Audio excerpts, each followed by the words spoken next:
ఇప్పుడు కష్టపడి కట్టుకున్నాం ట్యాంకి కాడి నుంచి 2 గుట్టలు సన్నాయి. ఇప్పుడు ఇది 3వ సారి మేము కట్టుకోవటం.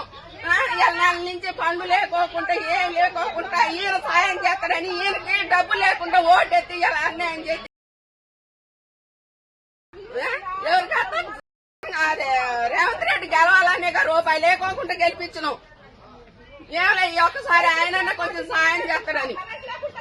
కరెంటు సంవత్సరం నుంచి లేదు, నీళ్లు లేవు, నిప్పులు లేవు, కడుపుతా ఉన్న పిల్లలు అన్ని నెల నుంచి పోలీసు వాళ్ళు వచ్చినా కూడా ఒకరోజు తిని ఒకరోజు తినకుండా ఉన్నాం సార్.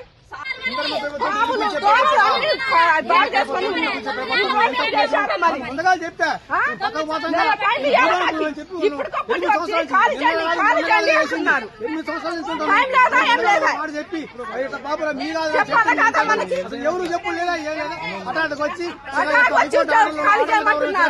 ఏటి కావాలంటారా ఏమి చేయరా ఇది న్యాయమేనా?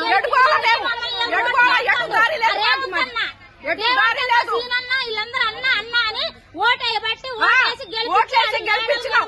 మిద్దెల మీద కూర్చోబెడితే పరిస్థితి తీసుకొచ్చారు మమ్మల్ని. మా ఎంగిలన్నా ఆశపడుతున్నారా? 5 సంవత్సరాలు బట్టి ఇక్కడ ఉంటున్నాం అండి. కనీసానికి ఎప్పుడు ఏ రోజైనా కంటి నిండా నిద్రపోలేదు మేము. ఎవరు చెప్పలేదు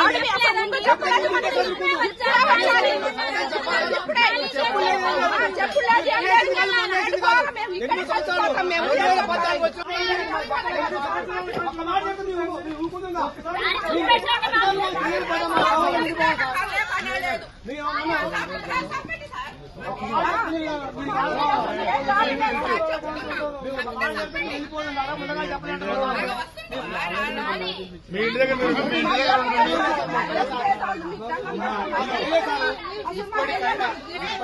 తొందర చేసుకుంటే బాగుంటుంది.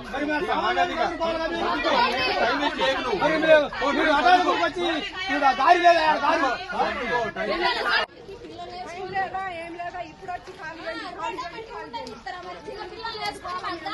ఏమాయా